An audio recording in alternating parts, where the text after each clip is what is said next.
পলাশীপাড়া মা সারদা রামকৃষ্ণ আশ্রম, পলাশীপাড়া নদিয়া মা সর্বমঙ্গলা মন্দির, কেদারেশ্বর মহাদেব, মা সর্বমঙ্গলা শ্রীরামকৃষ্ণদেব, মা সারদা।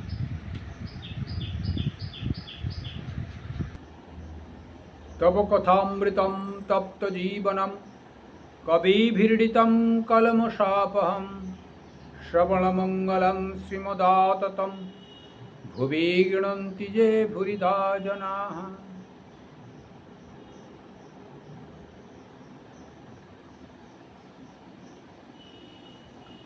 কথামৃতে প্রণাম মন্ত্র উচ্চারণ হলো। তা কথামৃত পাঠের আগে একটু সবাইকে শুভেচ্ছা জানাতে হয়। তা আপনারা এখানে এবং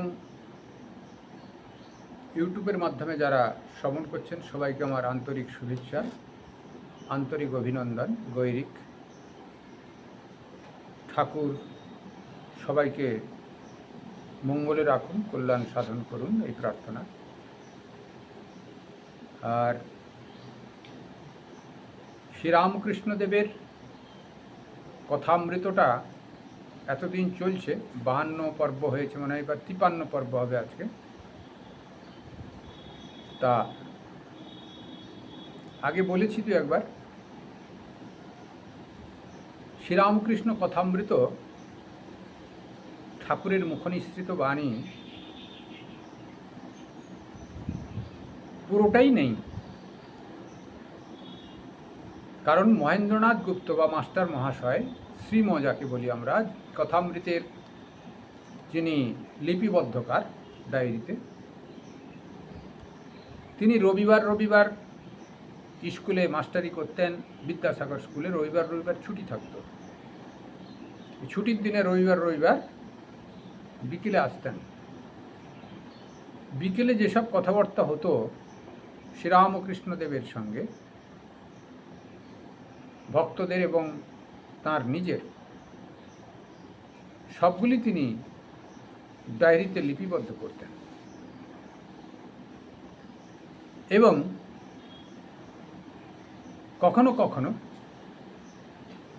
না আসা অবস্থায় যেসব ভক্তরা ঠাকুরের সঙ্গ করেছেন, সাধারণত মহেন্দ্রনাথ গুপ্ত পুরুষ লোকের সঙ্গে বেশি ব্যবহার করতেন, কথাবার্তা বলতেন, তাদের কাছ থেকেই সংগৃহীত কথাবার্তাগুলো তিনি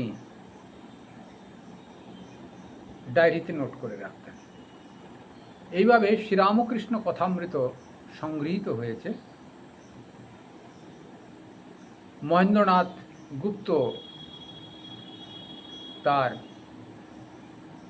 ডায়েরির পাতার লেখনীর মাধ্যমে। পরবর্তীকালে শ্রীরামকৃষ্ণদেবের শরীর যাবার পর দক্ষিণেশ্বরের শ্রী মা সারদা দেবী থাকতেন, দক্ষিণেশ্বরে নয়, জয়রামবাটিতে।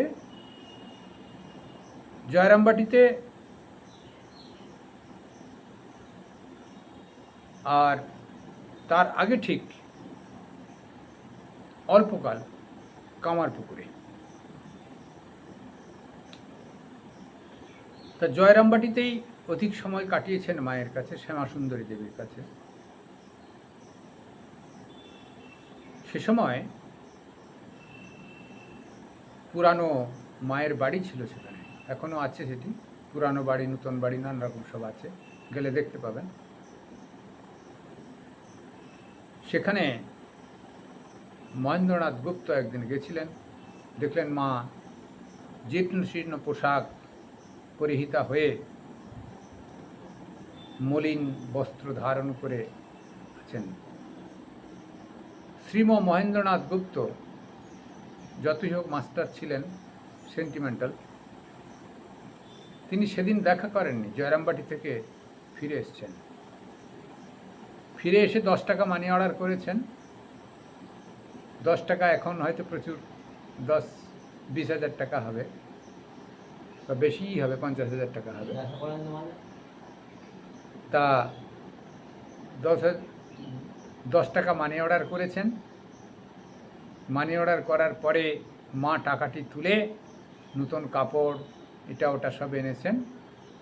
তারপরে মহেন্দ্রনাথ গুপ্ত আবার গিয়ে মায়ের সঙ্গে দেখা করেছেন। দেখুন কত বুদ্ধিমান লোক। তা সেখানে গিয়ে দেখা করলেন না কেন? এই অবস্থায় গুরু মায়ের সঙ্গে দেখা করব, আমারও সম্মান যাবে।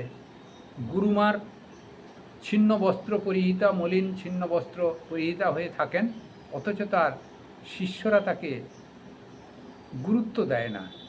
এইটি প্রবাদ ঘটবে। সেই জন্যে তিনি ফিরে এসে নিজের গচ্ছিত টাকা থেকে কিছু কিছু মাকে, সেই প্রথম পাঠালেন, তারপর কিছু কিছু মাকে পাঠাতেন। তা গুরু মা নয়, নিজের মায়ের মতোই পাঠাতেন। দিয়ে মায়ের কাছ থেকে আশীর্বাদ নিয়ে মাকে পাঠ করে শোনালেন, এবং মা শুধু শুনলেন না, এবং মন প্রাণ দিয়ে শুনে আশীর্বাদ করলেন, এটি তুমি প্রকাশ করো, প্রত্যেকটা মানুষের ঘরে ঘরে পৌঁছাক, তাদের প্রত্যেকের কল্যাণ হবে। শ্রবণ মাত্রেই মা আশীর্বাদ করলেন আর বললেন, আমি ভাগবতে শুনেছিলাম ভগবান শ্রীকৃষ্ণের অদর্শনে গোপীরা ভগবান শ্রীকৃষ্ণকেই দর্শন করতেন। সেই শ্লোকটি ভাগবতে আছে, সেইটি তুমি প্রণাম মন্ত্র হিসেবে লাগাবে। এটি মাস্টার মহাশয়কে উপদেশ করেছিলেন। মাস্টারমশাই তাই তব কথামৃতম তপ্ত জীবনম কবেই ভিড়িতম কলমশাপহম শ্রবণমঙ্গলম শ্রীমদাততম ভুবি গৃণন্তি যে ভুরিদা জনাহা। এটি তিনি প্রণাম মন্ত্র হিসেবে লাগিয়েছেন। এটি ভাগবতের একটি রাসলীলার বিশেষ শ্লোক। গোপীরা রাসলীলায় মত্ত হয়েছেন। ভগবান শ্রীকৃষ্ণ তিনি বলেছিলেন, তোমাদের যদি অহংকার প্রকাশ হয় আমি অন্তর্ধ্যান করব। তা তিনি ইতস্তত পায়চারি করতে করতে যমুনা কুলিনে এদের অহংকার প্রকাশ হয়েছে। আমরা ভগবানের সব সখী, আমাদের আর ধরে কে? আমরা এই সংসারের জীব নয়, স্বামী টামি এটা ওটা কেউ কিছু নয়, আমরা সব ভগবানের অংশ বিশেষ। নানা রকম সব অহংকারের প্রদর্শন হয়েছে। সঙ্গে সঙ্গে ভগবান শ্রীকৃষ্ণ অন্তর্ধান করেছেন। ভগবান সব সহ্য করতে পারেন, অহংকার সহ্য করতে পারেন না। অহংকার যার ভিতরে হয় তার পতন সুনিশ্চিত, জানবেন। তারপরে কিন্তু ভগবান নেই, অদর্শন, কিন্তু ভগবানের অদর্শনেই তারা সব সমাহিত হয়ে ভগবানকেই দর্শন করছেন। দেখবেন কিছুকাল কারুর সঙ্গে আলাপন করতে করতে হঠাৎ তার যদি শরীর যায়, বা কোনো কারণে যদি কোথাও অ্যাক্সিডেন্টের কথা শোনা যায়, তখন দেখবেন সব কাজ বন্ধ হয়ে গিয়ে সেই লোকটির জীবনচর্চা তার মনে মনে শুরু হয়ে যায়। অর্থাৎ তিনি ভাবস্থ হয়ে যান, সে মরে গেল, সে আমার সঙ্গে গপ্প করত, আমাকে অমুক জিনিসটা দিয়েছিল, আমাকে অমুক হচ্ছিল, এই ভাবনা করতে করতে যেন তার জীবন হিস্ট্রি তার ভিতরে অনুরণিত হচ্ছে, অর্থাৎ প্রবাহিত হচ্ছে, কন্টিনিউশন হচ্ছে। সেটি কিন্তু ধ্যান, সেটি চরম ভাবাবস্থা। গোপীরা ভগবানের অদর্শনে ভগবান শ্রীকৃষ্ণকেই হৃদয়েতে দর্শন করছিলেন অহরহ, আর সব ব্যর্থ হয়ে গেছিল। স্থূল শরীরের বাইরে দর্শন হচ্ছে না, কিন্তু অন্তর্দৃষ্টিতে তাঁর সে আলাপ আলোচন এবং কথোপকথন প্রেমালিঙ্গন, নানা রকম সব যে যার মতো করে তার ভিতরে চিন্তন হচ্ছে। সেই শ্রীরামকৃষ্ণ পরমহংসদেবের অদর্শনে তার ভক্তরা তাকে দর্শন করবেন। শ্রীরামকৃষ্ণদেবের অনুরাগীরা শ্রীরামকৃষ্ণকে তাদের হৃদয়ে দর্শন করবেন। সেই জন্য এই শ্লোকটি সারদা মায়ের নির্দেশে প্রণাম মন্ত্র হিসেবে দেওয়া হয়েছিল। এরপরে আমরা পাঠ শুরু করি। 7 মিনিট গেল। গৌরচন্দ্রিকা, এটি দরকার ছিল, অনেক দিন আগে এগুলো আলোচনা করেছিলাম, আজকে একটু আলোচনা হলো। এটি জানা মাঝে মাঝে দরকার আছে, মানুষের ভ্রম হয়ে যায়, ভুলে যায়, তাই একটু জানা দরকার আছে, তাই এটি আলোচনা করলুম। আজকের পাঠ সম্ভবত 53 হবে নাকি, হ্যাঁ, ওই কথামৃত পর্ব 53, 52 হোক 53 হোক, এরকম যাই হোক কিছু একটা হবে, যাই হোক। শ্রীরামকৃষ্ণ কথামৃতম 772 পৃষ্ঠা, দ্বিতীয় নরেন্দ্রপুর সংস্করণ, দ্বিতীয় খণ্ড। শ্রীযুত কেশবচন্দ্র সেনের দ্বারা লোকশিক্ষা হলো না কেন? অর্থাৎ ব্রাহ্ম সমাজের যেন প্রতিষ্ঠাতা, হয়তো প্রতিষ্ঠাতা নয়, যেন প্রতিষ্ঠাতা, অর্থাৎ ওনার সময়ে বিকাশ বেশি হয়েছে, সেই জন্য বললাম যেন প্রতিষ্ঠাতা। তা তিনি কেন প্রতিষ্ঠা লাভ করতে পারলেন না, সেটি নিয়ে আলোচনা হচ্ছে। শ্রীযুত কেশবচন্দ্র সেন কামিনী কাঞ্চনের ভেতরে ছিলেন, তাই লোকশিক্ষার ব্যাঘাত হলো। ঠাকুর এই কথা বলছেন, ভারী সুন্দর। তার চেষ্টা সত্ত্বেও তিনি পড়ে গেলেন কেন? কামিনী কাঞ্চনের সঙ্গে যুক্ত ছিলেন। বর্তমান যুগ ত্যাগীর যুগ, ত্যাগীরা সম্মান পাবে। এখন আমাদের স্বাধীনতার 50 বছর পরেও কিছু গৃহস্থ গুরু পুরোহিত যারা দীক্ষা দিচ্ছিলেন, ঠিক আছে, ব্রাহ্মণ পুরোহিত গায়ত্রী মন্ত্র জপ করে তা দিচ্ছিলেন। এখন একটা সংস্থাও করেছে, ওপার বাংলা থেকে এসে দেওঘরে তার ঘাঁটি গেড়ে এই দেশের লোকেদের মাথা মুড়াচ্ছে পয়সা নিয়ে, দীক্ষা দিয়ে। যদি দীক্ষা কাকে বলে, দীক্ষার প্রয়োজনীয়তা কী, এবং যিনি দীক্ষা দিবেন তিনি উপযুক্ত হয়েছেন কিনা, বা যাকে দীক্ষা দিবেন তার আধার প্রস্তুত কিনা, কোনোটাই তার বিবেচনার দরকার নাই। এই হচ্ছে কামিনী কাঞ্চনে আসক্ত ব্যক্তিরা যারা দীক্ষা দেয় কেবল পয়সার লোভে, এরকম সংস্থাও বেরিয়েছে। সেখান থেকে যদি জুড়ে চলে আসতে পারেন তাহলে সাত্ত্বিক ভাবনায় ভাবিত হতে পারবেন। কামিনী কাঞ্চন ত্যাগই এই যুগের উদ্দেশ্য। বড় বড় নেতারা পর্যন্ত ডুবে গেলেন ঠাকুরের পায়ের তলায়, কেউ সমর্পণ করলেন, মাথা বিকুলেন, আবার কেউ বিকুলেন না, শরীর চলে গেল, সম্প্রদায় নষ্ট হয়ে গেল। তাই কেশবচন্দ্র সেন শ্রীরামকৃষ্ণদেবের পায়ে মাথা বিকুয়েছিলেন, কিন্তু শেষটায়, তার আগে পর্যন্ত চেষ্টা করেছেন, কিন্তু ব্রাহ্ম সমাজকে আর বেশি তুলতে পারেননি। তাই বলছেন লোকশিক্ষার ব্যাঘাত হলো কিসের জন্যে? কামিনী কাঞ্চনের ভেতরে ছিলেন কেশবচন্দ্র সেন। ঠাকুর এই কথা বলিতেছেন। শ্রীরামকৃষ্ণ উনি অর্থাৎ কেশব, বুঝেছ?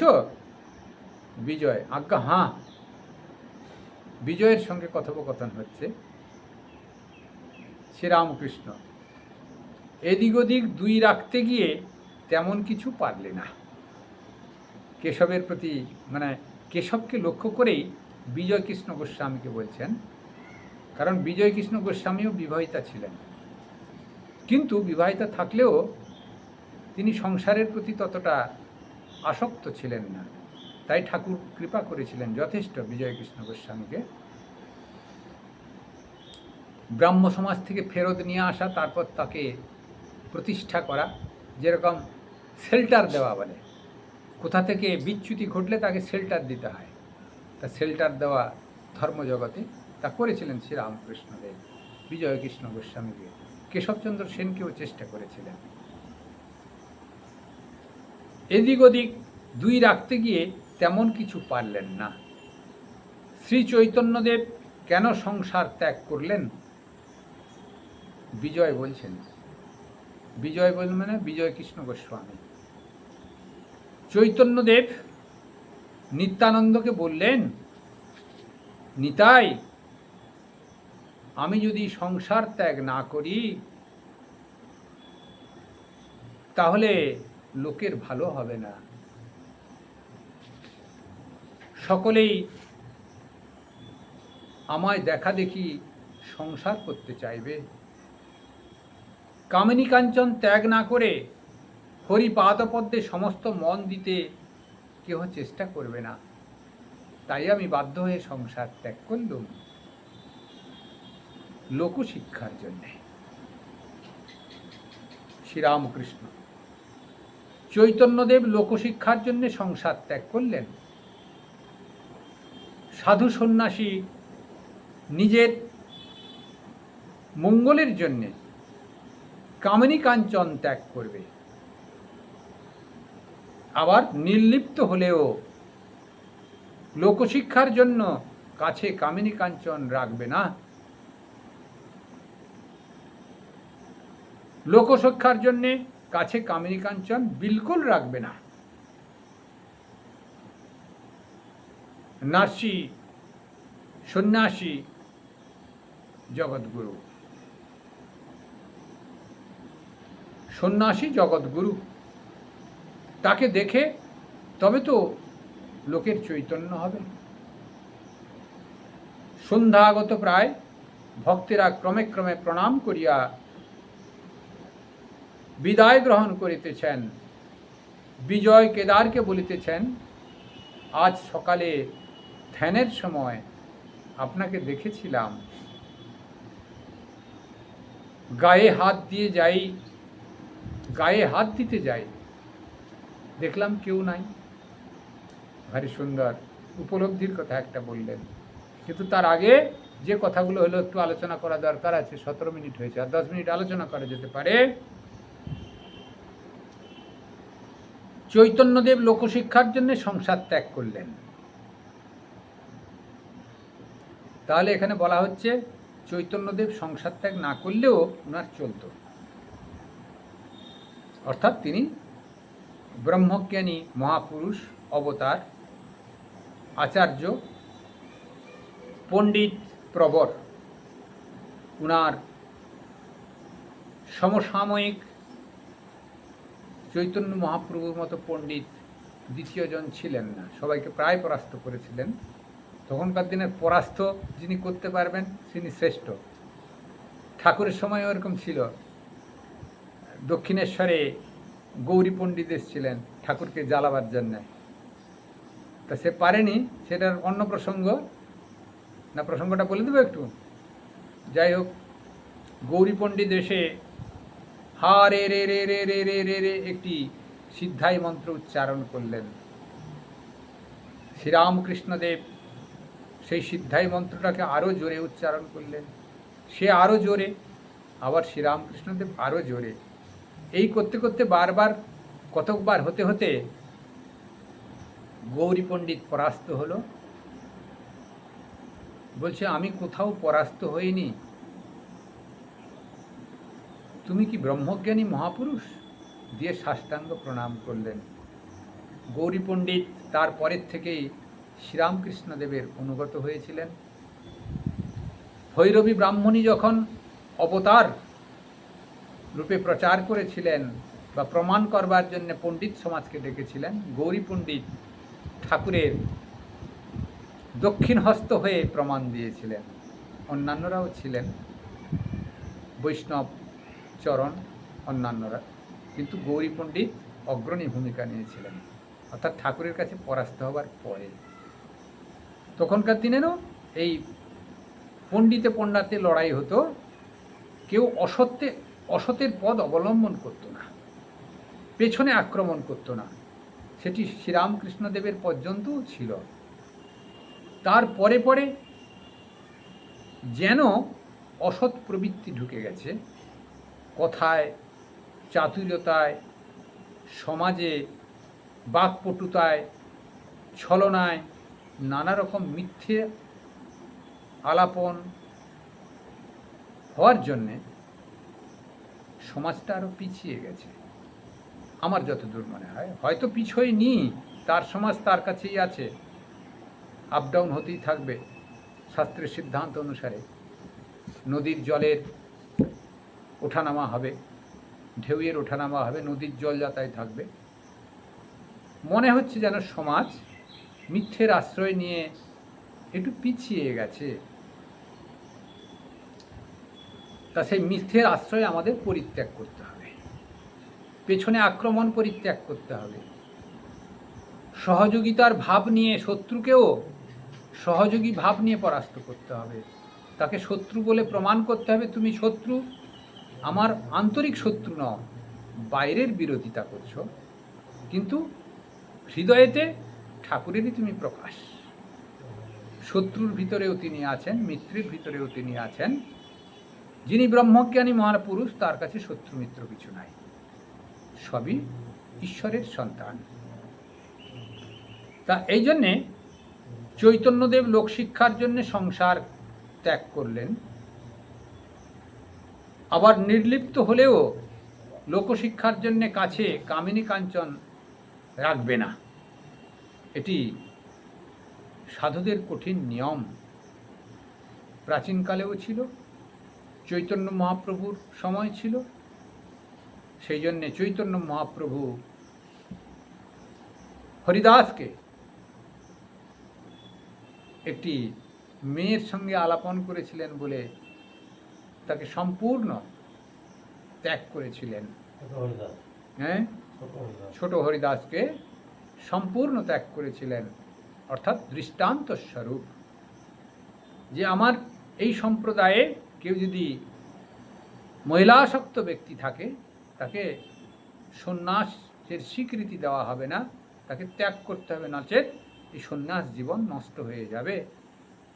এটা লোকশিক্ষার জন্য। হয়তো ছোট হরিদাস চৈতন্য মহাপ্রভুর সঙ্গ পেয়েছে, তিনি মুক্ত হয়ে গেছেন, কিন্তু লোকশিক্ষক হিসেবে এটি করা যাবে না। তাই এখনো শ্রীরামকৃষ্ণদেবের 450 বছর পরে শ্রীরামকৃষ্ণদেব এসছেন, তার 500 বছরের মাথায় সংগঠন তৈরি হয়েছে।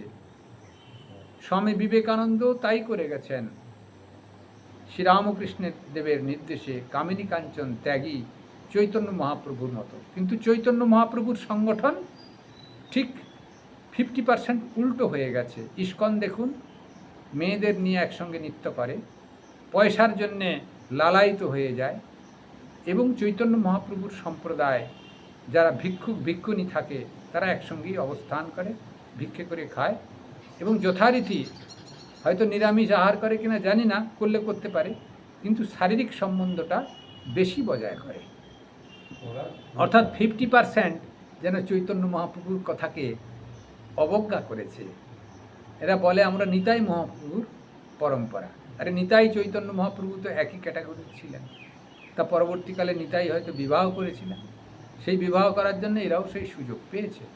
তিনি আধিকারিক ব্যক্তি ছিলেন, সংসারে থাকলেও তার পতন হবে না, কিন্তু এরা তো আধিকারিক ব্যক্তি নয়, তাকে অনুসরণ করাটা ভ্রান্ত, ঠিক নয়। তার থেকে পরবর্তীকালে 450 বছর পরে শ্রীরামকৃষ্ণদেব এসছেন, তার ভাব অনুরাগী হয়ে ইস্কন যদি চলতে পারত, আশু বিপদ কেটে যেত। ইস্কন সেটাকে নেয়নি। ইস্কন সেই নিজেদের ব্যর্থতাকে প্রকাশ্যে তুলে ধরেছে, সেটা নষ্ট হয়ে যাবে আশা করি, বেশি দিন টিকবে না। প্রসঙ্গক্রমে বললুম, আমি বিরোধিতা করছি না, এটা প্রসঙ্গক্রমে সাধুদের মুখে এসে যায়, সমাজে অকল্যাণ যাতে না হয় তার জন্য কিছুটা বলতে হয়। আমাদের সকলেই তো আমাদের আত্মীয়কে রক্ষা করবার দায়িত্ব আত্মীয়দেরই থাকে। যজ্ঞে চৈতন্য মহাপ্রভু এটি করেছিলেন লোকশিক্ষার জন্যে, শ্রীরামকৃষ্ণদেব তাই করেছেন, সাধু সন্ন্যাসী নিজের মঙ্গলের জন্য কামিনী কাঞ্চন ত্যাগ করবে, আবার নির্লিপ্ত হলেও হয়তো সাধু ব্রহ্মজ্ঞানী হয়ে গেছেন, তা সত্ত্বেও লোকশিক্ষার জন্য কামিনী কাঞ্চন রাখবে না। রামকৃষ্ণ মঠ মিশনে, বিশেষ করে বেলুড় মঠে তার ব্রাঞ্চে, কাঞ্চন সাধুদের কাছে থাকে না, অফিসিয়াল কেউ প্রণামী দিলেও কিছু থাকতেই পারে খরচার জন্যে, তানচেত অর্গানাইজেশনের টাকা অর্গানাইজেশনে জমা থাকে, সাধুরা নিষ্কাম কর্মী মাত্র, আর কামিনী তো অর্গানাইজেশনে থাকেই না, ইভেন কর্মচারীও থাকে না, ছেলে কর্মচারী সব থাকে। সন্ন্যাসী জগৎগুরু, সন্ন্যাসী জগৎগুরু এটা শাস্ত্র সিদ্ধান্ত, সমস্ত কিছু ত্যাগ করেছে, তিনিই জগৎগুরু। আচার্য শঙ্করের পরম্পরা যারা, সকলেই জগৎগুরু। শিব একমাত্র জগৎ সৃষ্টিকর্তা, সন্ন্যাসীর গুরু শিব, আর জগতের গুরু বা ব্রাহ্মণের গুরু স্বয়ং সন্ন্যাসী। আর ব্রাহ্মণ কিছু কিছু দীক্ষা দিতে পারে, তখনকার দিনে ছিল, কিন্তু তারা সন্ন্যাসীকে লক্ষ্য করে দিতেন। সন্ন্যাসী জগৎগুরু, আর তাঁর গুরুদেব হচ্ছে স্বয়ং শিব। আমরা সন্ন্যাসীকে শ্রদ্ধা করি, তাই আপনাদের দীক্ষা দিচ্ছি। এটি ব্রাহ্মণরা আগে দিতই করে। এখন সে প্রথা অহংকারের বশবর্তী হয়ে টাকা কামানো আর লোক সংখ্যা শ্রীবৃদ্ধি। আমাদের কেউ কেউ বলে গেছেন, গুরুর মতো দীক্ষা দিয়ে লোকধর, লোকধর, লোকধর মানে হচ্ছে ওই যাকে তাকে দীক্ষা দিয়ে কিছু কিছু পয়সা কামানো, লোকধর। অর্থাৎ গণতন্ত্র, কিন্তু গণতন্ত্রের ভিতর দিয়ে আধ্যাত্মিকতা শ্রীবৃদ্ধি হয় না, গণতন্ত্রের ভিতর দিয়ে করাপশান হয়, নিচে নামা যায়, ঊর্ধ্বমুখী হয় না। হৃদয় পদ্মে ঈশ্বরের চিন্তন, পিউরিটি, পারসিভিয়ারেন্স, পেশেন্সের ভিতর দিয়ে মানুষ,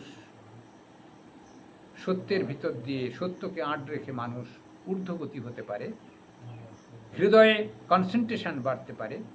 কিন্তু লোক ধরতে হলে তাকে বহির্মুখ হতে হয় এবং বাইরের আকর্ষণে পড়ে যেতে হয় এবং কামিনী কাঞ্চনে সাঁতার কাটতে হয়। অর্থাৎ শ্রীরামকৃষ্ণদেবের ঠিক বিপরীত এই একটি সংগঠন, শ্রীরামকৃষ্ণদেবের আইডিয়ার ঠিক বিপরীত এই একটি গৃহস্থ সংগঠন দেওঘরে আছে, যেটি প্রসঙ্গক্রমে বললুম। আমি নিন্দা করছি না, এটা উচিত নয়। সনাতন ধর্মকে নষ্ট করে ফেলার একটা দিক নির্দেশ হয়েছে। যারা দীক্ষা নিচ্ছেন বা দিচ্ছেন, তারা অন্তত শাস্ত্র সম্পর্কে জানুন, শাস্ত্র কি বলছে। যাই হোক, চৈতন্য মহাপ্রভু জগৎগুরুর ছিলেন, শঙ্করাচার্যের পরম্পরা সন্ন্যাসী, শিবের পরম্পরা। শ্রীরামকৃষ্ণদেব জগৎগুরু, তার পরম্পরা সন্ন্যাসী জগৎগুরু। তা জগৎগুরু জগতে শিক্ষা দেবেন, অন্যেরা শিক্ষা দেবার অধিকার নাই, না দেওয়াই ভালো। তারা রাজনৈতিক শিক্ষা দিতে পারে, পাটুয়ারি শিক্ষা দিতে পারে, বদমাশি শিক্ষা দিতে পারে, কিন্তু আধ্যাত্মিক শিক্ষা দিলে ইতো নষ্ট তত ভ্রষ্ট। যিনি গ্রহণ করবেন বা যিনি সাধন ভোজন করবেন সেই নষ্ট, সকলেই নষ্ট হবে। এটি সিদ্ধান্ত, শাস্ত্রীয় সিদ্ধান্ত, আমার কথা নয়। সন্ধ্যা আগত প্রায়, ভক্তরা ক্রমে ক্রমে প্রণাম করে বিদায় নিলেন। বিজয় কেদারকে বলছেন, আজ সকালে ধ্যানের সময় আপনাকে দেখেছিলাম। কেদার অর্থাৎ বিজয় একজনের সঙ্গে আলাপন করছেন, ধ্যানের সময় দেখেছিলেন শ্রীরামকৃষ্ণদেবকে। যখন গায়ে হাত দিতে যাই তখন আর দেখতে পাইনি, কেউ নাই, দেখলাম। অর্থাৎ আমাদের ধ্যানের ঘুরে প্রায়শই কারুর কারুর এরকম হয়, যেন এখানে দাঁড়িয়ে আছেন, হৃদয় গহ্বরে বসে আছেন, যেই ধ্যান ভঙ্গ হলো কাউকে দেখতে পেলাম না। স্বপ্নের ঘরেও এরকমটি হয়, স্বপ্ন ভেঙে গেলে কাউকে দেখতে পাওয়া যায় না। সেই জন্যে স্বপ্নের থেকে হৃদয় গহ্বরে বসে যে সাধন ভজন হবে সেটি স্ট্যাগন্যান্ট থাকে। সেজন্য ধ্যানপরায়ণ ব্যক্তিদের ভিতরেতে ঈশ্বরের অনুভূতি বেশি হয়। আজকে এইটুকু বলে ঠাকুরের শ্রীরামকৃষ্ণ কথামৃত আজকে শেষ করছি। আজকের হেডিং হচ্ছে শ্রী চৈতন্য কেন সংসার ত্যাগ করেছিলেন। এটি আজকে হেডিং। অর্থাৎ চৈতন্যদেব কামিনী কাঞ্চন ত্যাগীদের পছন্দ করতেন এবং তিনি নিজেও কামকাঞ্চন ত্যাগ করেছিলেন। তাঁর আইডিওলজি হচ্ছে আত্মনমক স্বার্থ এবং কামকাঞ্চনের ভেতর দিয়েই তার গতিলাভ। ওম নিরঞ্জনম নিত্যমনন্ত রূপম ভক্তানুকম্পাধিত বিগ্রহম বহি ঈশাবতারং পরমেশমিত্যম তম রামকৃষ্ণম শিরসা নমামি। সর্বে ভবন্তু সুখিনঃ, সর্বে সন্তু নিরাময়া, সর্বে ভদ্রাণি পশ্যন্তু, মা কশ্চিৎ দুঃখমাং ভবেৎ। আপনারা কথামৃত অবশ্যই শ্রবণ করবেন, শেষ পর্যন্ত শেয়ার করবেন। অন্তত নিত্য সন্ধ্যের সময় একবার কি দুবার করে কথামৃত শ্রবণ করবেন, নিজের ইউটিউব চ্যানেলে বা হোয়াটসঅ্যাপের ভেতরেও। তাতে আপনাদের সকলের কল্যাণ হবে, মায়েরই বলছি। জানতে অজান্তে একটু করে কথামৃত শ্রবণ করবেন, আর কোনো শাস্ত্রের প্রয়োজন হবে না। এখানে আলোচনা হয়, আপনারা ভারী সুন্দর বুঝতে পারবেন। জয় ঠাকুর, জয় মা, জয় স্বামীজি।